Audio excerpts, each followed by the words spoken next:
focus on the US elections, and we're extremely fortunate to have Bruce Wolpe as our guest speaker. Bruce is a senior fellow, non-resident of the United States Studies Centre and is a regular contributor on US politics across media platforms in Australia. In recent years, Bruce has worked with the Democrats in Congress during President Barack Obama's first term and on the staff of Prime Minister Julia Gillard. He has also served as the former Prime Minister's Chief of Staff and from 1998 to 2009 was a senior executive at Fairfax Media in Sydney. He's the author of a new book, The Committee, a study of President Obama's legislative agenda in Congress, and is also the author of Lobbying Congress, How the System Works. Bruce will be taking questions at the end of his address. Please note the number currently on your screen, and please submit any questions via text message to be read out later. This number will also be posted in the chat and reshared while Bruce is speaking. Over to Bruce. Leslie, thank you so much. And I also want to pay my respects to Lord Sachs and his memory, just a fantastic spiritual leader. And I also want to pay my respects to the custodians of the land on which we meet, even virtually, the Gadigal people of the Eora Nation and their leaders, past, present, and emerging. And I also want to pay tribute at the outset to Vic Alhadeff, who's a good friend, dear colleague, who's just remarkable for his wisdom, his enlightenment, his sense of tolerance and justice, and the work he has done for this community and all of Australia. So I welcome to Vic. I have breaking news. What I'm going to do is talk about the US election. I want to go behind what happened and discuss some of the drivers of it. I want to give you a graduate course in the Electoral College. I think you're probably better than almost anyone else on the planet on that. And then I want to discuss some issues of the election in the context of the Jewish community in the United States and the Middle East. So I have breaking news for the Board of Deputies. Joe Biden won this election, and it was a very solid victory on his behalf. The popular vote count as it stands today, Biden has 78.6 million votes. Trump has about 73 million, so about 5.5 million. That will go up. It was the highest turnout in over a century in the United States, and that was due to the fact that most people felt, and I'm sure you appreciated it here, that this election was the most important in our lifetimes. And people were invested in it on both sides. Trump supporters because they want him to continue in office and keep doing what he was doing with his America First agenda, and those who opposed him, who simply want him removed from office because they viewed him as unfit for the presidency. There were three major issues and one overarching issue. The three major issues in the campaign were the pandemic. Did Trump manage it well? Could more lives have been saved? The second issue was the economy and the downturn that was sparked by the what had to be done to try and control the pandemic at the outset. Trump obviously did not cause the shutdown in the economy, but the issue before the electorate was he best to manage the economic recovery? And Trump has been positively associated with the economic success of the United States through his term and until the pandemic hit. Third major issue was racial justice, legacy issues from the civil rights movement for decades, what happened with what happens all too often with especially African-American men and encounters with the police, and also voting rights and racial equity issues. There was more cross-racial appeal on these issues than any time that I've seen since the civil rights movement in the 1960s. Overriding these three issues, though, was should Trump have a second term? And is he unfit for office? And that gets into issues of how he acts, what he does, what he says, the persistent sense of chaos around the White House, and how he acts, and frankly, his ugliness in office, and what he does and how he comports himself. What I want to discuss now is just parsing the results from the exit polls so we can see why Trump was so vulnerable to being defeated for re-election. And I'm just going to go through some demographic groups so you get a sense of the shifts that happened in the electorate between 2016 and 2020. Women voters, they were overwhelmingly for Biden this year by like 60 to 35. Biden did 12 points better than Hillary Clinton with women this year. With men, Trump and Biden were evenly divided at about 48% each. In 2016, Trump won men by 11 points.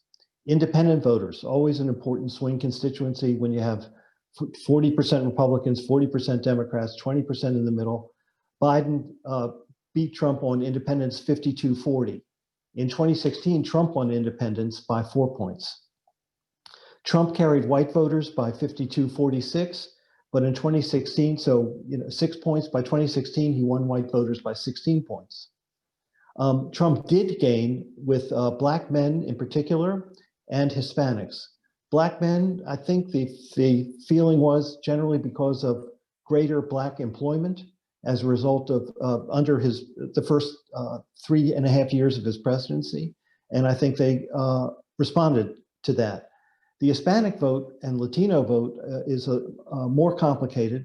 I think a lot of it has to do in certain states in particular, such as Florida, and also legacy issues regarding their heritage and countries that they fled, Cuba, Venezuela, Nicaragua, and that Trump was strong against those dictatorships.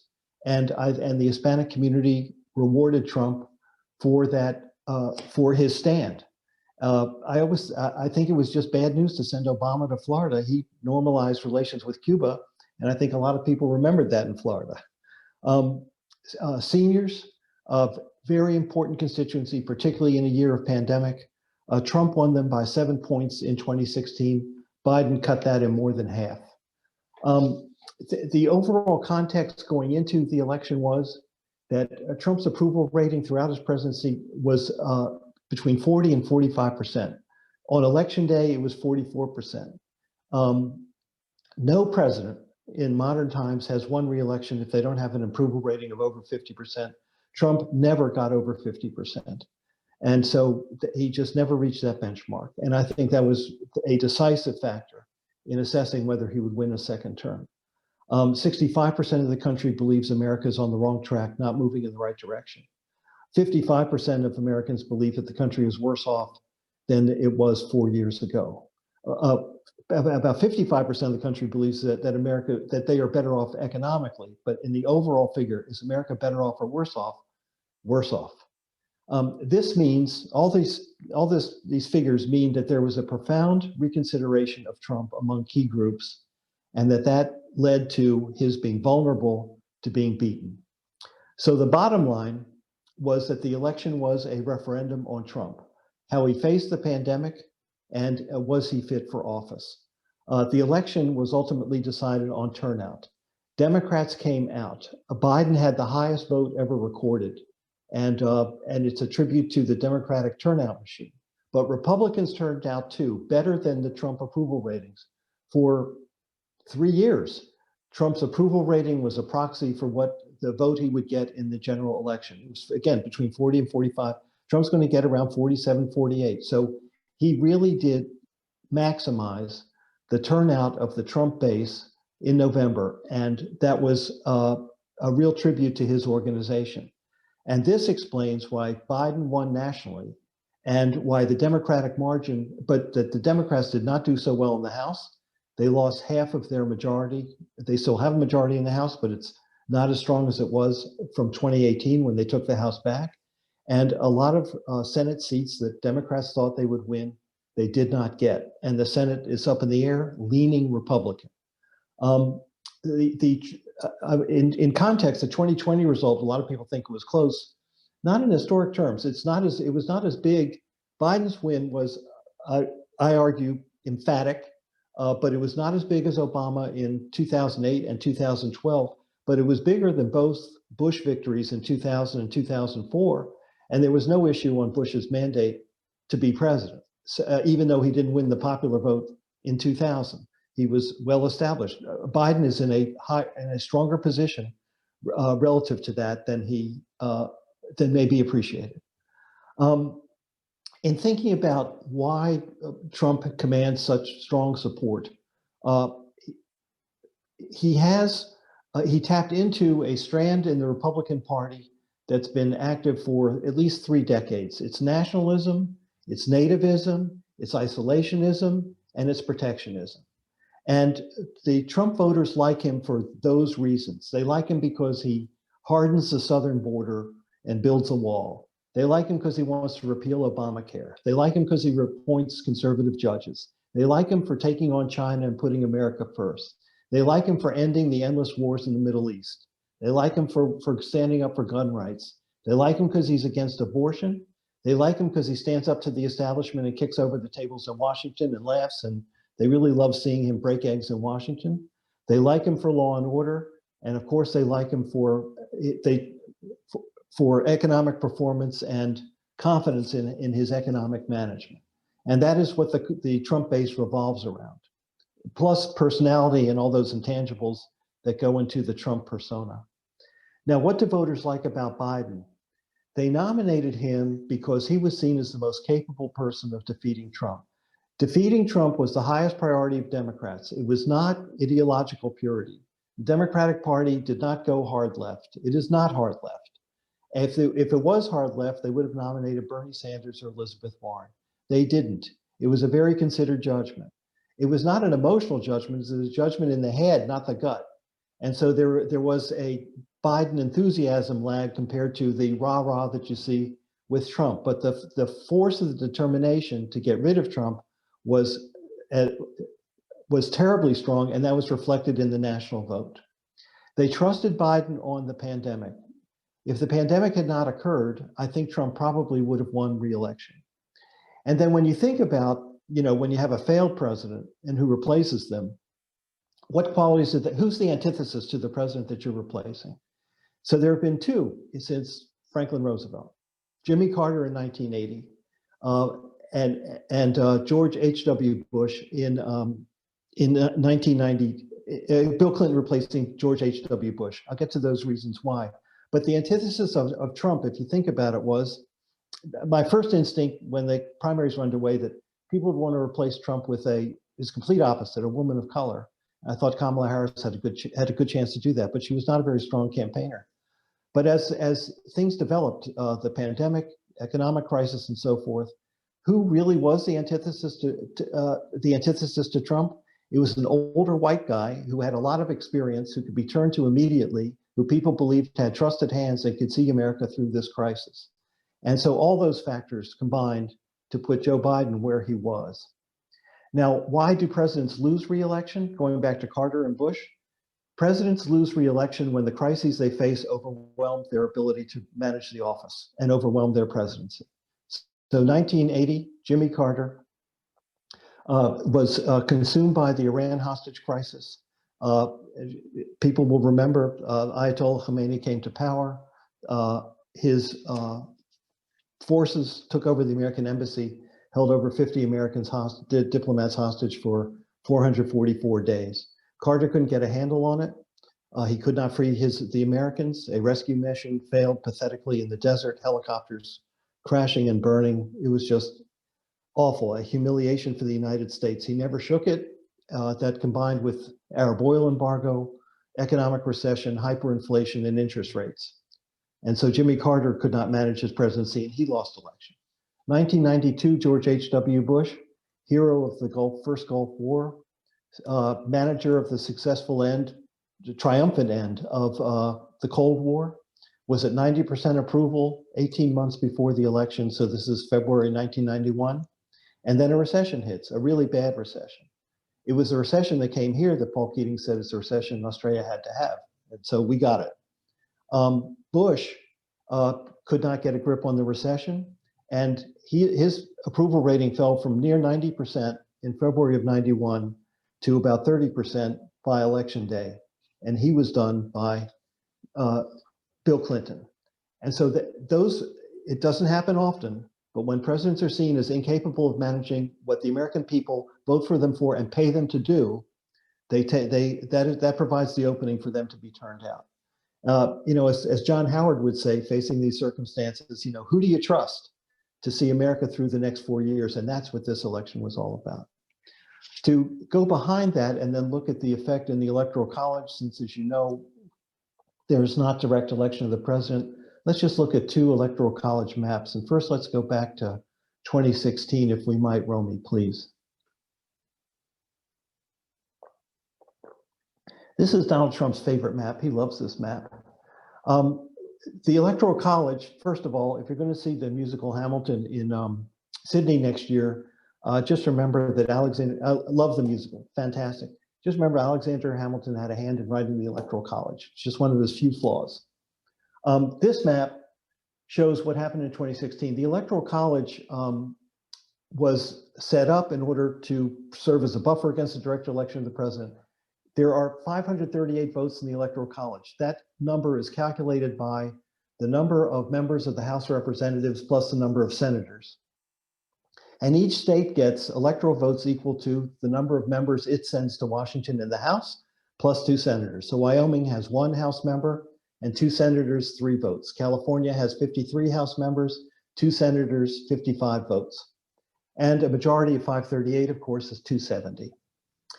In 2016, what Trump did was pull off an inside straight of amazing skill.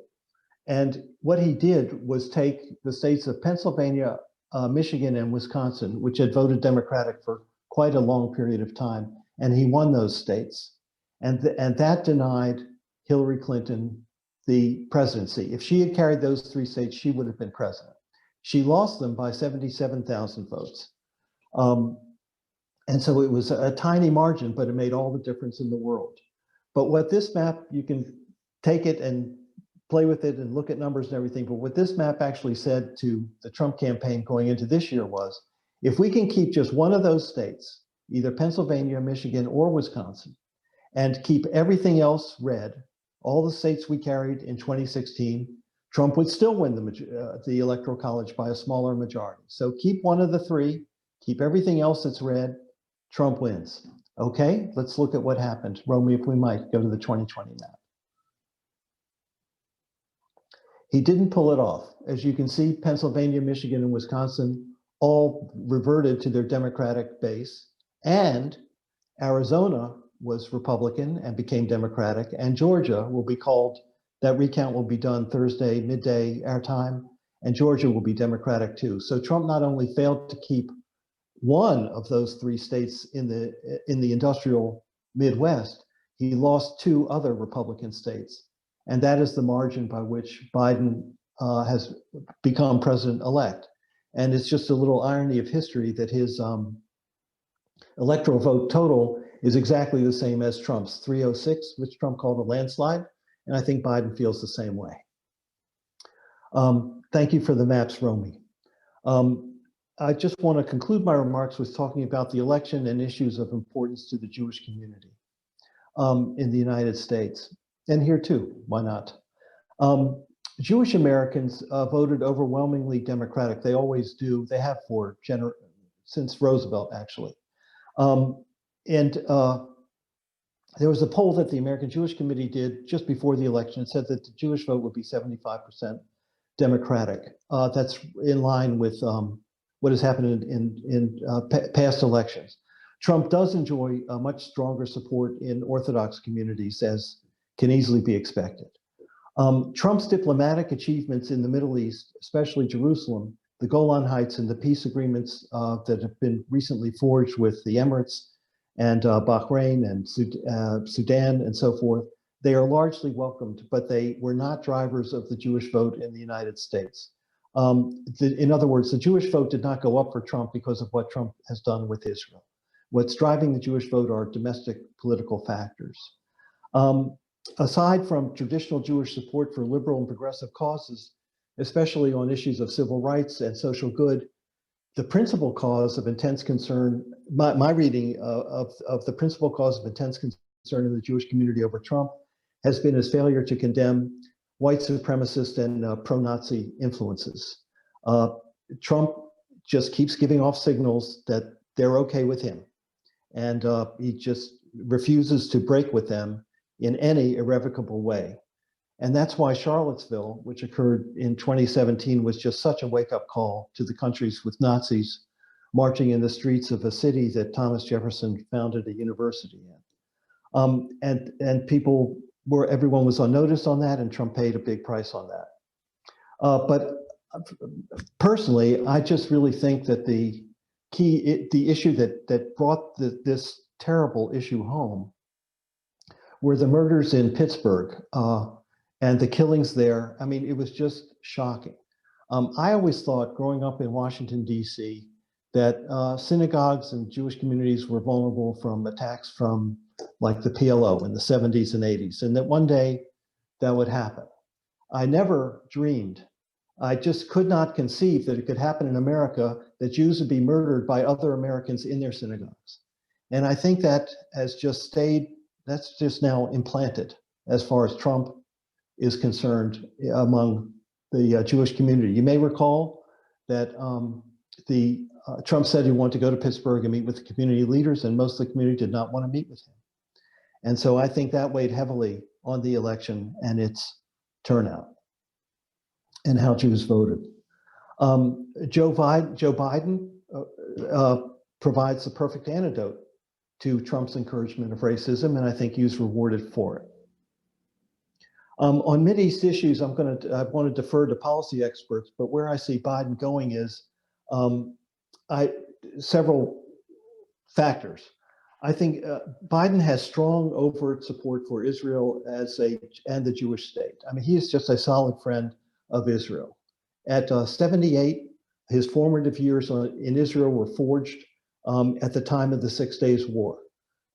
And so I think that's where his view of Israel and the Middle East and the forces arrayed against Israel and the opportunities for peace and conflict all were formed. I think he probably wishes he still had Golda around to talk to these days. Biden is for a two-state solution. He will oppose any unilateral steps that threaten that objective. He will not reverse, in my judgment, he will not reverse the Trump moves on Jerusalem and the Golan. I think he will absolutely support further recognition of Israel in the Arab world. I think he wants more economic assistance to the Palestinian Authority and to relieve some of the economic burdens that the West Bank is living under. I think he will take a run at recrafting the Iran nuclear deal, and I think this is the biggest flashpoint in relations between Washington under Biden and Jerusalem. A lot of how all this unfolds will be mediated and will depend on who he chooses to be Secretary of State and this diplomatic team for the region. I don't know if Dennis Ross will be back. I don't know if Martin Indyk will be back, but who he puts together will obviously be very, very important on this, and they will be on the point. So I think that's Biden's orientation. He's strongly supportive of the state of Israel, wants Israel to live in peace and security. He wants a two-state solution. He does want to take a run at the Iran deal and revive it. And he wants to expand where he can the opportunities provided by the work that was done by President Trump, with all credit, on the recognition accorded Israel by several Arab states. On domestic politics and Mideast issues, what's happening in the United States and the Democratic Party, and so forth. A lot of attention has been, I'll just give you my view on this. A lot of attention is on AOC and her allies, Representatives Tlaib and Omar, and everyone knows where they stand. They have strong anti-Israel views, and it's of intense concern and debate. There is a divide. My reading of the Democratic caucus in the House is that there's a divide, a very strong divide, between their views and traditional views on Israel and the Middle East. I don't think their view should be seen as anything close to a majority view in the Democratic caucus. I think that would be a profound mistake to believe that's where the Democrats are. The split has not reached a flashpoint. In my view, that flashpoint would be reached if Israel took a unilateral step to annex the West Bank. I think that would blow apart bipartisan support for Israel in Congress. I think there was a parallel, very quiet but parallel debate going on here when before the UAE agreement was reached, there was speculation that Bibi would unilaterally annex the West Bank. I thought it was very interesting that both the government and the opposition said that they would oppose that they stand by the two-state solution. And so we never saw the consequences of what would happen if, in fact, Israel had unilaterally annexed the West Bank. And I thought it was very interesting that a condition of the UAE deal was that there would not be an annex of the West Bank. What it means is that it punts an issue that could be very explosive. Well, it could just be hugely divisive as far as consensus among both parties in both our countries, Australia and the United States, in support of Israel. I saw that as a very dangerous moment.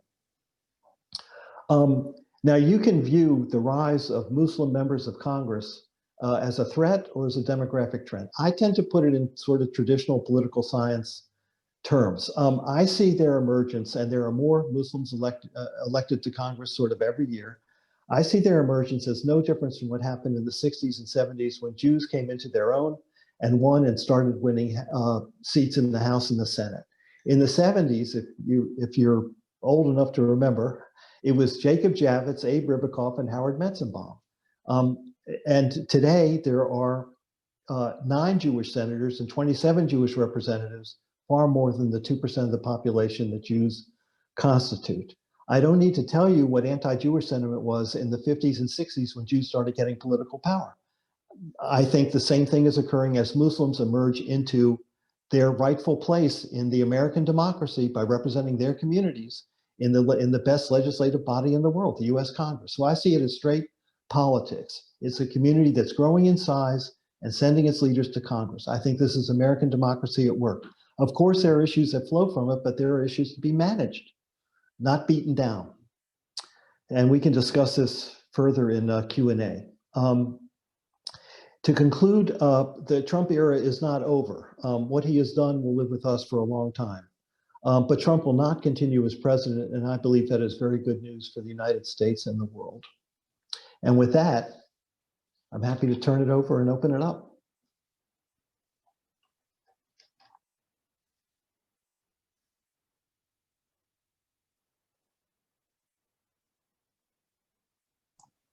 Thank you, Bruce. We'll now take questions, which will be read out by our CEO, Vic Alhadeff, and we'll share the number on the screen again for those who need it. Thank you, Vic. Hi, Bruce, and thank you very much for that. I received so many questions during your presentation, but in typical Bruce fashion, in typical Bruce practice, you covered pretty much everything. So, however, we still do have some questions which I'd like to put to you.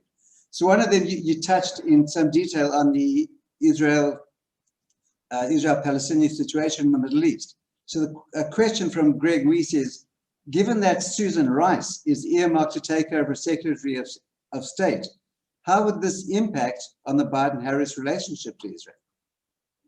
I think she would. Joe Biden's going to choose people. He said a couple things. First, his cabinet's going to look like America, and I'm sure it will look like America. Secondly, you're going to have a harmony of interests. I don't think he's going to put in place someone who has a competing power center or someone who is on policy grounds or even ideological grounds opposed to where Joe Biden wants to take the country. And remember, I mean, Joe Biden's mark is in foreign policy. President Obama wanted him because of his deep experience in foreign policy. So no matter who is Secretary of State, Joe Biden is going to be the Secretary of State in chief. And I think in his discussions with who will fill that role, there will be a very earnest conversation about what Biden wants to accomplish in the world and how to do it. I think he made his mark on this a couple of years ago. You might remember he went to a NATO meeting, and it was at the height of Trump's collision with allies, and particularly Merkel in Germany, Theresa May, Macron. It really didn't go well. And you remember famous photographs of Trump sitting down, arms crossed, and all the leaders are arrayed around him, and it looked pretty icy in there. What Biden said at the time was, America's going to be back. We will be back. And that is going to be the pillar of his foreign policy. He's going to forge multilateral alliances to achieve objectives. He wants that on the Iran deal, if that's where he goes. He wants it with respect to China. It's not going to be a Biden-Xi trade war. It's going to be the United States, allies in Asia, from Japan, South Korea, and Australia, and allies in Europe who have as much of an economic investment in the future of relations with China as anybody else. Well, that's leverage. And so he wants to construct alliances of people who share values on democracies, freedom, liberty, free markets, and security, and bring them to bear on the persistent problems that are faced. So again, focusing on a personality doesn't get you doesn't reveal the underlying truth that I think will guide how the administration will conduct itself. There's one more question which goes to the Middle East, and that's on the Iran deal, which you did mention. How likely is that the US administration will reimpose the Iran nuclear deal? I think it depends on, first, again, there's going to be discussions with the other partners in the JCPOA, and they'll figure things out. There was, as you probably know, a very important report in the New York Times a few hours ago that President Trump asked for military options to strike at Natanz. And the chairman of the Joint Chiefs and the new officials at the Pentagon demurred on that and discouraged Trump from pursuing that. So somewhere between war and trying to reach some agreement. I think there is a lot of leverage that the Arab partners with Israel have in saying, okay, we don't like it. We wish you really wouldn't do this. And we think it's naive and dangerous, but if you're going to do it, this is what we absolutely need. And I think that could be that'll just have to be navigated. So I do think that the key thing will be, and I think Macron has been a very significant player in this, during the Trump presidency, on trying to keep some semblance of communication with Iran on this to proceed. And I think in Biden's mind, he's looking at it and he's saying, we walked out of the agreement and Iran is building nuclear weapons. Well, what did you expect? That's where I think he's coming from. Bruce, you touched on Charlottesville, and just to remind the listeners to this call, it's one thing to actually have read about Charlottesville in the paper, where neo-Nazis marched with flames, with machine guns, and shouted, "Jews will not replace us." If one actually watches the YouTube, it is beyond chilling, where when they marched, they screamed, "Jews will not replace us." There was this visceral hatred in a place where there are hardly any Jews. So the question is, how widespread is the Charlottesville phenomenon in 21st century United States? I like to think it's not widespread, but that it is prevalent, if you can say the thing at the same time. That's why the synagogue attacks were so shocking too. It's just awful. And the only way to combat it is through leadership and education, but also saying this is not acceptable. We cannot have this in America. This isn't what we are. And that is exactly why it was Charlottesville that drove Biden into the race. You go back and look at just Google Joe Biden campaign announcement, and you will see it was Charlottesville. He said, this is not who America is. This is not where we can go. If we persist in this, you change the United States of America. And he's right. And it was a winning political message. He won, and he won on that message. So in that, there is hope. And this is going to be a long way back from where we've been. But I think there is a desire from most people to come off the brink, calm down, let's talk to each other, let's recognize differences, let's see what we can work out, and try and go forward together, because the country is in just terrible shape. If you think about what the inauguration in January is going to look like, America will be at the grimmest it has been since Roosevelt, in the middle of the Depression, took the presidency in March 1933. It's that bad. And so the only thing you can say is we have nothing to fear but fear itself, and we have hope, and we're going to work together. And that is going to be Biden's message. And Bruce, which invokes the question polarization. And that's sadly what we have seen increasingly and so alarmingly in the last few years. And that, I guess, is what you have just been speaking to. And the next question is about the Latino influence. One reason that this is becoming, if it hasn't already become, the largest majority in the United States. How will this impact on US foreign policy and particularly vis-a-vis Israel going forward? Wait, I'm sorry. Which community? The Latino community. Latino. Hispanic. Yes. It's not a monolithic community. I mean, that's what's really interesting about it. You have some social conservatism through strong Catholic faith on family issues and so forth. And so conservatives can be rewarded. And you have the anti-communist sentiment from the legacy issues where their families are from, and they found freedom and opportunity in the United States. So that's important. At the same time, you've had they are victims of strong nativist sentiment, just anti-Latino sentiment, building walls, separating families, harsh punishments, deportations, crackdown. So all that is in the mix. And what it means is it's not a monolithic vote. And but inside the Democratic Party, they want more. They believe they deserve more attention and responsiveness on issues. And I think their leadership. There was no major Latino candidate that came through into the final round in the primaries. And I think they feel not disenfranchised, but I think they feel neglected, and therefore were freer agents to look seriously at others who could do a better job representing them. And so I think we will see more of that. I think it's a leadership issue it's an issue for the Democratic leadership, and they better be responsive or they're going to lose more of them. Which segues to another question. One of the stats you mentioned at the outset was that the Black male majority voted Trump. And this despite Black Lives Matter, despite the police violence that we have seen. Sorry, it was not that a majority of Black men voted for Trump. It went from like 5 to 9%. So it was a significant growth in Black male support for Trump.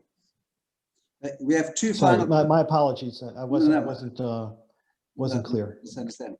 Two final questions. One from Liam Callahan. Who will win the Republican primary in 2024? Oh, and I love this question. I might add as an adjunct to that, I recently read Nikki Haley's autobiography. So is it viable that it'll be Nikki Haley versus Kamala Harris in 2024? I love this question. I mean, you can't trust anything I'm going to say on the Republican Party, okay? But I still love the question. And it involves several issues. At a macro level, what Trump posed for the Republican Party was sort of an existential question.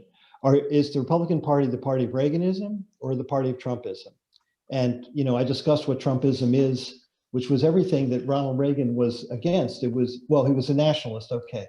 But on nativism, isolationism, and protectionism, that was not Ronald Reagan, but it is Trump. I thought it was really interesting that the platform of the Republican Party, here in Australia, we have real democracy and real platforms, and they run hundreds of pages, and sometimes you even lose prime ministers over them, right? And the policies are very detailed. And normally that's the case in the United States. The Republican platform this year, look it up, was one page. And it just said the platform of the Republican Party is to support President Donald Trump and what he stands for. That's it. So where does that leave the Republican Party once he leaves office? President Trump obviously wants to continue dominating the Republican Party, and he's been really effective at it. It's so polarized in the United States. 90+% of Republicans voted for Trump. 90% of Democrats voted for Biden. It's just at that stratospheric level. So Trump has great influence over what the party decides and which candidates actually can emerge. He has made and broken Republicans, those who he sees as soft or against him, do not make pre-selection. In fact, can be defeated in primaries. If you don't believe me, ask the former Attorney General Jeff Sessions how he's feeling tonight. So he can make or break candidates, and he wants to continue that dominance over the party so that they continue to be afraid of him. And that what we're seeing today in the transition, where Republicans are not speaking out about these processes which are not working as far as the peaceful transfer of power and effective transition to a new government. They're afraid to speak out against Trump because they're afraid he will lash back at him, and hurt their careers, even though he's leaving office and they're staying. That's the extent of it. So the question then is, how can he continue his dominance of the Republican Party? And there are at least two answers to it. One is the media side, and he's will clearly have some role within, around, through the media, whether it's Fox News or another platform. He really likes the One America Network, and he really likes Newsmax. And I can easily see him becoming involved in them and going after Fox News for its for not being loyal enough to him. He was really angry they called Arizona for Biden, even though Arizona was for Biden. So it'll be media, and then the other way is, so what influence can he have over who's going to succeed him in 2024? And he's hinted, and he may well say when he leaves office, I'll be back in 2024, and keep the oxygen sucked out of the room and make it very hard for people to run against him. But let's say he decides at age 78 not to run for re-election. And then you have to look at who are the logical candidates. And first and foremost, Vice President Mike Pence. I mean, he's, many vice presidents succeed. He's been extremely loyal to Trump. He knows the job. And so he's eminently qualified, and he'd be out there. You got to look at who else spoke at the Republican convention. And I thought what was really interesting was that Mike Pompeo spoke at the Republican convention, the Secretary of State, Tom Cotton, Nikki Haley, and Kristi Noem, the governor of South Dakota. So she could be interesting. But the Trump that I think she should pay attention to is Don Jr. I think that he is both cunning and ambitious. And I think he really likes this power that he's enjoyed over the past 4 years. And I think he could be the Trump proxy in the campaign, and he knows how to do it. So I would say just sit back and enjoy the show, but it's a very dangerous show, and I don't think we can sit back. Bruce, we have one final question out of left field, and I insist on an answer on this one. And that is one of the saddest outcomes of this entire election is this: Joe Biden has in one fell swoop denied thousands of comedians, starting with Alec Baldwin, the best material they've had in years. It's true. It is true. This is going to be so boring, a presidency. I mean, it's just, honestly, he has zero charisma, right? I mean, it's not there.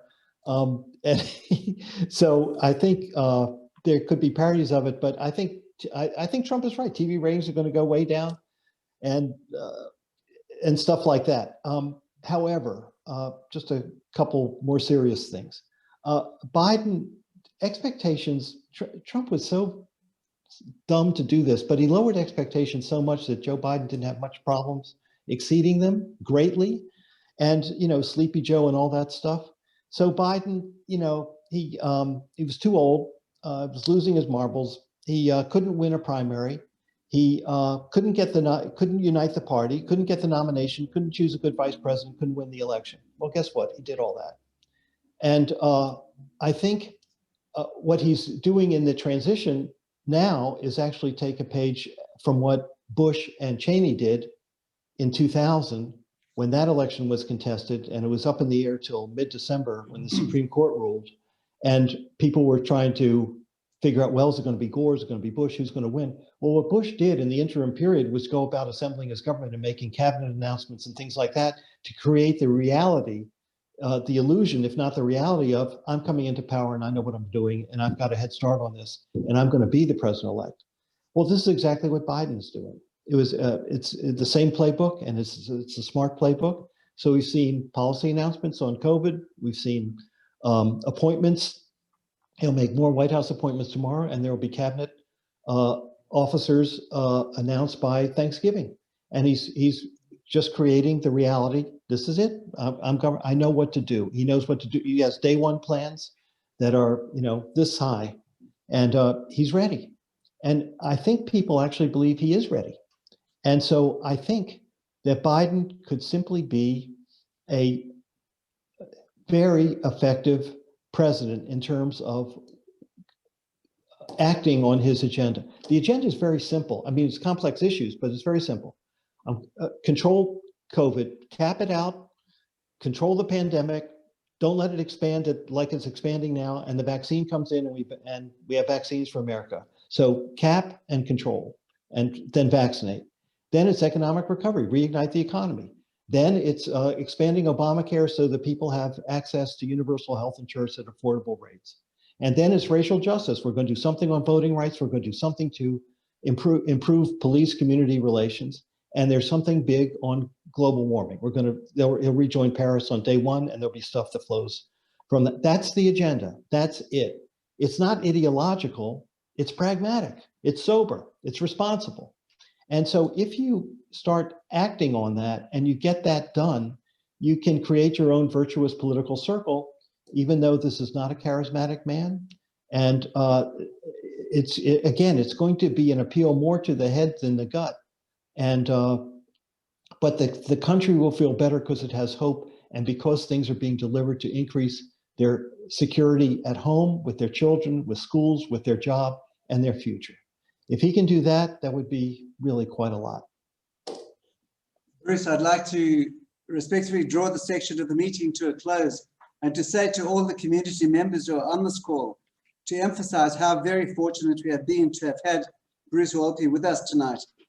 I'd be so bold as to say that there can be very few Australians, and Bruce has been in this country for many years, who can deliver the unique insights that you have brought to us tonight on the US election, having served on Capitol Hill, having maintained such close ties with the United States, with Washington, DC from this distance. So on behalf of the New South Wales Jewish Board of Deputies, we thank you, Bruce, for your friendship and for your insights, for being here tonight. It has been a privilege and an honor to have heard you. Thank you very much indeed. Well, I'm very honored to have been here, and thank you, Vic, and thanks to all the colleagues at the Board of Deputies. I wish you a happy Thanksgiving. Thank you, Bruce.